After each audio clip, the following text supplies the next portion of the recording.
सभी प्रिय विद्यार्थियों का ऑनलाइन क्लासेस में स्वागत है। हम रामजू यादव आपके लिए लेके आए हैं क्लास 12th की हिंदी काव्यांजलि में अयोध्या सिंह उपाध्याय हरिऔध द्वारा रचित पवन दूत का। आइए बच्चों, हम सभी पवन दूत का आपको स्क्रीन पर दिख रहा होगा, आप इसका स्क्रीनशॉट भी ले सकते हैं। इसकी व्याख्या करते हैं इस पाठ की। तो चलिए बिना समय गवाए हम इस पाठ की व्याख्या की ओर चलते हैं। आप इसे भली भांति समझें। आइए पहले पद्यांश की ओर बढ़ते हैं। एक बार पहले हम आपको थोड़ा सा बता दें कि राधिका जी दुखी थीं। कन्हैया मथुरा चले गए थे, तो उस समय राधा जी की क्या दशा होती है जब कन्हैया मथुरा चले जाते हैं, क्या उनके साथ घटित होता है, इस पवन दूत का हमें बताया है। पवन का मतलब बच्चों वायु, दूत का मतलब दूत। जैसे राजा महाराजा दूत नहीं भेजते, वैसे तो राधा जी ने पवन को दूत बनाकर कन्हैया के पास भेजा। कैसे हुई वो घटना घटित, आइए बढ़ते हैं। आपको स्क्रीन पर दिख रहा होगा, पहली लाइन देखते हैं। बैठी खिन्ना एक दिवस वे गेह में थी अकेली। बैठी माने बैठी हुई, खिन्ना मतलब बच्चों क्या होता है, दुखी। यक माने एक, दिवस माने दिन, गेह माने घर। एक बार राधिका जी घर में अकेली बैठी थीं, उदास बैठी थीं। आके आंसू दृग युगल में थे धरा को भिगोते। आके आंसू दृग युगल, बच्चों दृग युगल माने दोनों नेत्र, धरा माने पृथ्वी को भिगोते, और उनकी दोनों आंखों से आंसू निकलकर पृथ्वी को गीला कर रहे थे या भिगो रहे थे।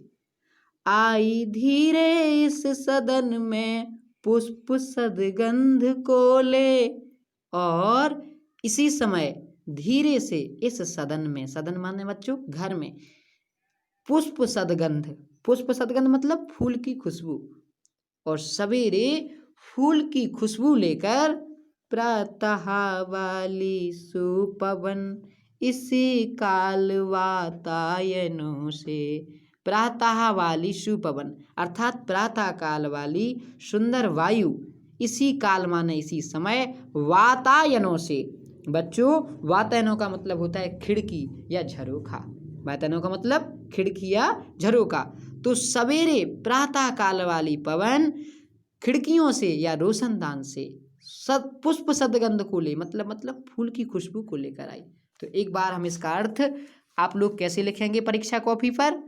एक दिन जब राधा उदास मन से घर में अकेली बैठी हुई थी और दोनों आंखों से आंसू बहकर जमीन को गीला कर रहे थे, तभी प्रातः काल सुगंधित हवा या सुगंधित पवन रोशनदानों से होकर उनके घर में प्रवेश करती है।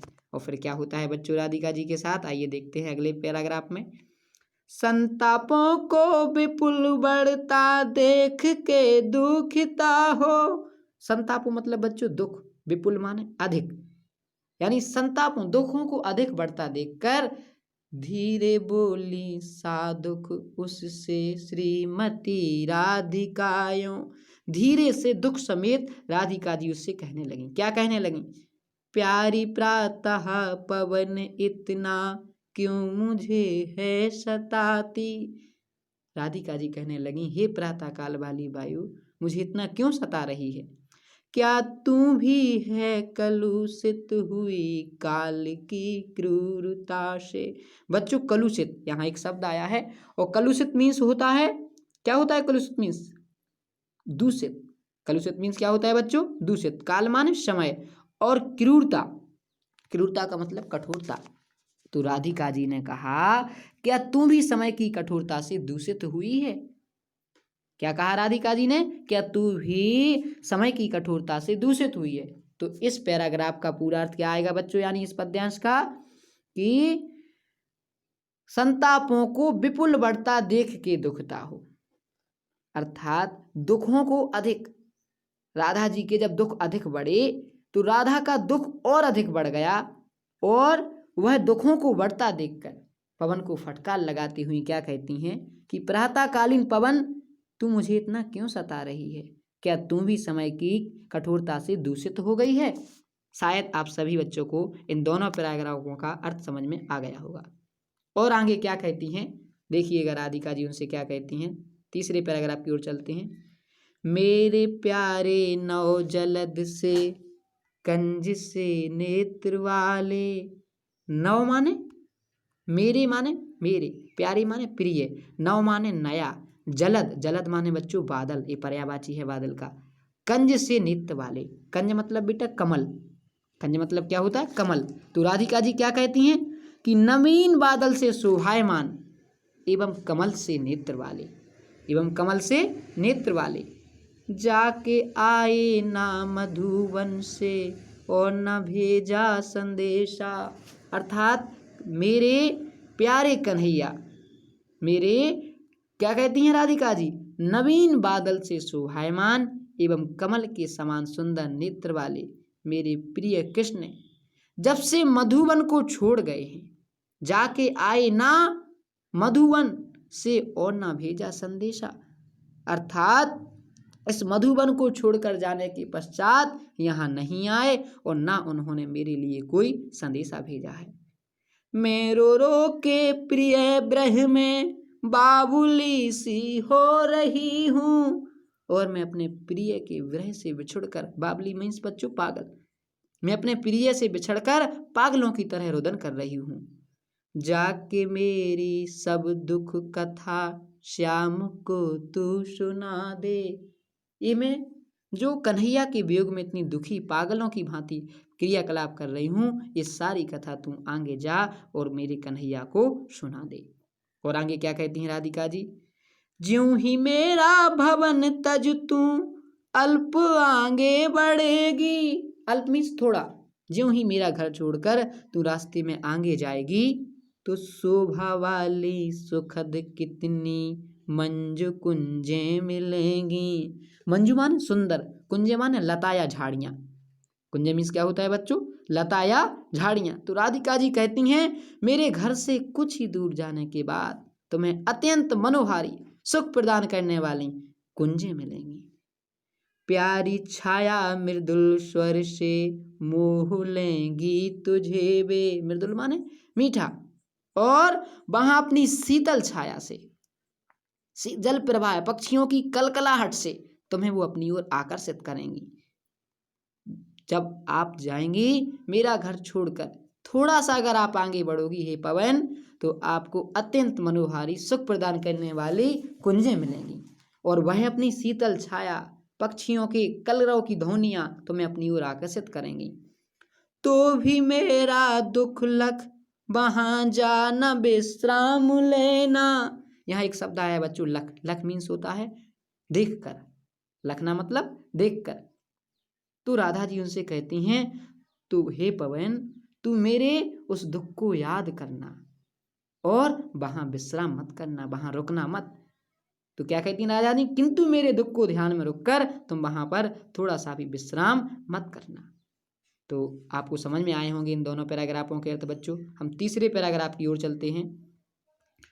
थोड़ा आगे सरस रव का धाम सप्त पुष्प वाला। थोड़ा आगे यानी जैसे ही आप थोड़े आगे बढ़ोगी तो सरस, बच्चों सरस मीन्स होता है मधुर, और रव मीन्स होता है शब्द। धाम सप्त पुष्प वाला, धाम माने घर, सप्त पुष्प वाला मतलब सैकड़ों फूलों वाला। सप्त पुष्प वाली का मतलब क्या होता है बच्चों, सैकड़ों फूलों वाला। तो राधिका जी कहती हैं कि हे पवन जैसे ही तू थोड़ा आगे जाएगी तो अत्यंत सुंदर सैकड़ों पुष्पों वाला, अत्यंत मधुर और सुंदर आवाज का सैकड़ों पुष्पों वाला तुझे क्या मिलेगा। कितना सुंदर कहती हैं देखो, अत्यंत, ध्यान से देखना, थोड़ा आगे सरस यानी जैसे ही आप थोड़ा सा आगे बढ़ोगी तो सरस, अभी हाल बताया था सरस मतलब मधुर, रव मतलब शब्द यानी मधुर ध्वनि वाला, और सैकड़ों पुष्पों वाला तुम्हें वृंदावन मिलेगा। और कहाँ होगा, क्या होगा वहां पर, अच्छे अच्छे बहु द्रुम लतावान सौंदर्यशाली। द्रुम मतलब वृक्ष, द्रुम का मतलब क्या होता है बच्चों, वृक्ष। और राधा जी क्या कहती हैं, तरह तरह के सुंदर वृक्ष और लताएं तुम्हें अपनी ओर आकर्षित करेंगी। प्यारा बिंदा विपिन मन को मुग्धकारी मिलेगा। तुम्हें प्यारा वृंदावन जो मन को मुग्ध कर देने वाला होगा वह मिलेगा। आना जाना इस विपन में मोह माना ना होना, इस वन में तुम आना पर इस वन में मोहित मत हो जाना, क्योंकि तुम्हें मेरा संदेशा मेरे कन्हैया के पास पहुंचाना है। एक बार और आप थोड़ा सा देख लीजिए इस पद्यांश को। थोड़ा आगे सरस रव का धाम सप्त पुष्प वाला, अर्थात हे पवन तुम्हें थोड़ा सा आगे जाने पर अत्यंत सुंदर रमणीय वृंदावन मिलेगा जो सैकड़ों पुष्पों वाला है और मधुर मधुर पक्षियों की ध्वनियां हैं वहां पर, तरह तरह की वृक्षें, अच्छे अच्छे बहुद्रुम लतावान सौंदर्यशाली, वहां पर तुम्हें सुंदर वृक्ष और लताएं अपनी ओर आकर्षित करेंगी। प्यारा विंदा विपिन मन को मुग्धकारी मिलेगा, प्यारा वृंदावन मिलेगा जो तुम्हें अपनी ओर मोह लेगा। आना जाना इस विपिन में मोह माना ना होना, तुम इस वन में जाना तो जरूर पर इसमें मोहित मत हो जाना। क्यों मत हो जाना, अगले पैराग्राफ की ओर हम बढ़ते हैं।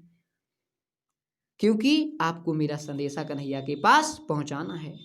जाते जाते अगर पथ में, राधिका जी उस पवन से कहती हैं कि अगर तुम रास्ते में जा रही हो, अगर कोई रास्ते में तुम्हें कैसा व्यक्ति दिखाई दे, जाते जाते अगर पथ में क्लांत कोई दिखावे, अगर हे पवन तुम्हें रास्ते में कोई थका हारा व्यक्ति मिल जाए तो जाके सन्निकट उसकी क्लांतियों को मिटाना।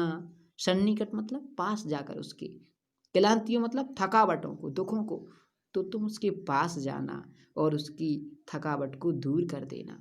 धीरे धीरे परस करके गात का उत्ताप खोना, गात मतलब शरीर, उत्ताप मतलब गर्मी। बेटा गात का मतलब क्या होता है, गात का मतलब अभी बताया शरीर, और उत्ताप का मतलब क्या होता है गर्मी। तो आप धीरे धीरे टच करके उनके शरीर की गर्मी को दूर कर देना। सदगंधों से श्रमित जन को हर्षितों सा बनाना, सदगंधों माने सुगंध से, श्रमिक माने थके हुए लोग जो हैं, जन माने व्यक्ति, हर्षितों सा बनाना। तुम अपनी सुगंध से चारों ओर अपनी इतनी सुंदर सुगंध बिखेर देना कि थके हुए व्यक्ति को भी प्रफुल्लित कर देना, यानी कि खुश कर देना। और क्या करना आगे जाके, लज्जाशील पथिक महिला जो कहीं दृष्टि आए, और यदि रास्ते में तुम्हें कोई मार्ग में ऐसी महिला मिले जिसे जो लाज बनती हो, अर्थात जिसे लाज आती हो। बच्चों राधा क्या कहती हैं पवन से कि हे पवन यदि तुझे कोई लाज बनती स्त्री दिखाई दे तो क्या करना, होने देना ना विकृत वासना तू ना तो सुंदरी को, तो तू सुंदरी को विकृत वसना मत होने देना। विकृत वसना का मतलब वस्तु, शरीर वस्तु को अस्त व्यस्त करना या उसके वस्त्र को मत उड़ा देना। अगर कोई तुझे लज्जाशील नारी रास्ते में दिखाई दे तो तू उसके वस्त्रों को अलग मत करना। जो थोड़ी भी श्रमित वह हो गोद ले श्रांति खोना, अगर वह थोड़ी सी भी थकी हुई हो तो तुम अपनी गोद में लेकर उसके दुखों को दूर कर देना। और क्या करना, होठों की और कमल मुख की मलिनताएं मिटाना, अर्थात उसके होठों की तुम मलिनताओं को मिटा देना, दूर कर देना। क्या करना है तुझे, उसको अपनी गोद में बिठाना है और होठों और कमल के समान दिखने वाली उसकी मलिनता को दूर कर देना है।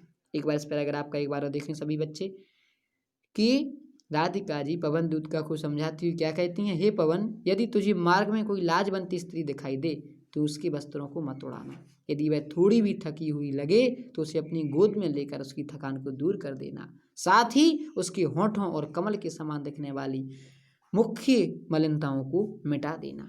और क्या करना, आगे जैसे ही तू बढ़ेगी तो क्या करना है, कोई क्लांत कृषक ललना खेत में जो दिखावे, कोई क्लांत, क्लांत का मीन्स क्या होता है मतलब बच्चों दुखी, कृषक ललना मतलब किसान स्त्री, कृषक ललना का मतलब किसान स्त्री।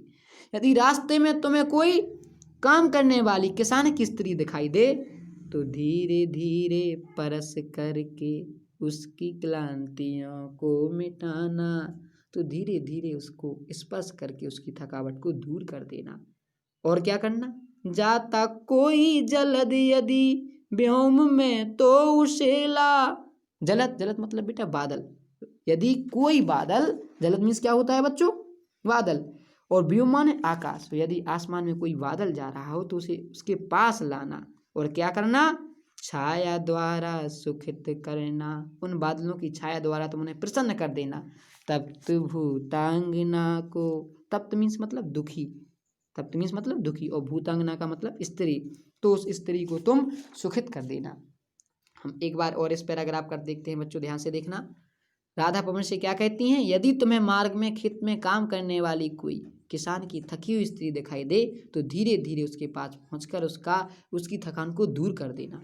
और यदि आकाश में कोई बादल जा रहा हो तो उसकी छाया द्वारा उस स्त्री को आराम पहुंचाना, यानी उसको शीतलता प्रदान कर देना। तो सभी बच्चों से मेरी आशा है कि सभी बच्चों के लिए पाठ समझ में आया होगा।